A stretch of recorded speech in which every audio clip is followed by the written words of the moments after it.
आकाशवाणी भोपाल से प्रस्तुत हैं प्रादेशिक समाचार।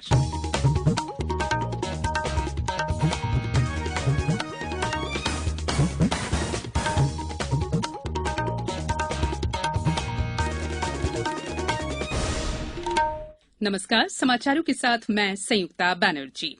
मुख्यमंत्री शिवराज सिंह चौहान ने आज रीवा में सुपर स्पेशलिटी अस्पताल का लोकार्पण किया। 150 करोड़ की लागत से बनने वाले इस अस्पताल का निर्माण प्रधानमंत्री स्वास्थ्य सुरक्षा योजना तथा राज्य शासन के सहयोग से किया गया है।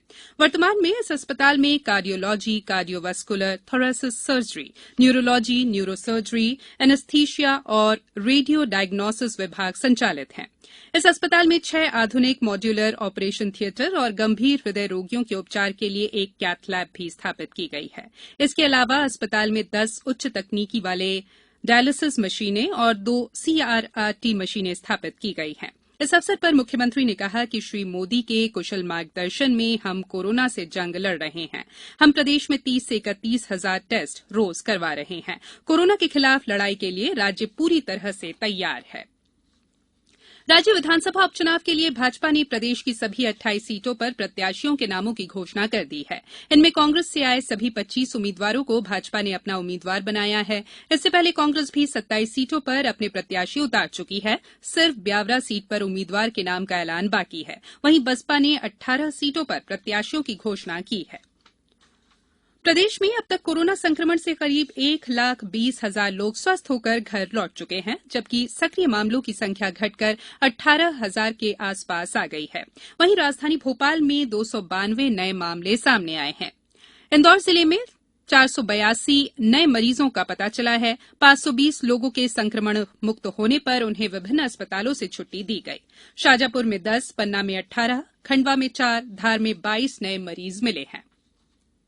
मुख्यमंत्री शिवराज सिंह चौहान ने कहा है कि प्रधानमंत्री नरेंद्र मोदी ने पिछले 2 दशकों के दौरान चुनौतियों पर केवल विजय प्राप्त नहीं की, बल्कि उसे अवसर में परिवर्तित करने का अद्भुत कार्य भी किया है। श्री चौहान ने ट्वीट कर श्री मोदी की कार्यप्रणाली की प्रशंसा करते हुए कहा कि वर्ष 2001 में गुजरात के भुज में आए भूकंप और अब 2020 में कोविड-19 की चुनौती का सामना जिस तरह से किया, उससे दुनिया में उनकी अलग पहचान बनी है।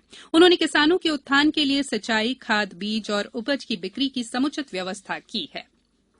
उच्चतम न्यायालय ने कहा है कि विरोध प्रदर्शन के लिए सार्वजनिक स्थानों को शाहीन बाग की तरह अनिश्चित समय तक अवरुद्ध नहीं रखा जा सकता।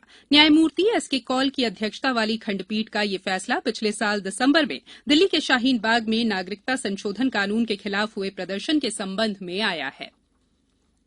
केंद्रीय प्रत्यक्ष कर बोर्ड CBDT ने इस साल 1 अप्रैल से 6 अक्टूबर के बीच 35,93,000 करदाताओं को 1,21,607 करोड़ रुपए से अधिक के रिफंड जारी किए हैं। CBDT ने कहा है कि 34 लाख से अधिक मामलों में करीब 33,238 करोड़ रुपए के रिफंड जारी किए जा चुके हैं और करीब 1,83,000 से अधिक मामलों में 88,000 करोड़ रुपए से अधिक के कॉर्पोरेट कर रिफंड जारी किए जा चुके हैं। सतना जिले के शहीद CRPF जवान धीरेन्द्र त्रिपाठी की पार्थिव देह आज उनके पैतृक गांव पड़िया पहुंची, जहां पूरे राजकीय सम्मान के साथ उन्हें अंतिम विदाई दी गई। इस अवसर पर मुख्यमंत्री शिवराज सिंह चौहान, सांसद गणेश सिंह सहित कई लोग शामिल हुए। गौरतलब है कि श्रीनगर में सोमवार को आतंकियों से मुठभेड़ में CRPF जवान धीरेन्द्र त्रिपाठी शहीद हुए थे। त्वरित कार्यबल के 28वें स्थापना दिवस पर उपराष्ट्रपति एम वेंकैया नायडू ने बल के कर्मियों को शुभकामनाएं दी है। एक ट्वीट में श्री नायडू ने कहा कि बल का इतिहास साहस, उत्कृष्टता और कर्तव्य के प्रति समर्पण से भरा है।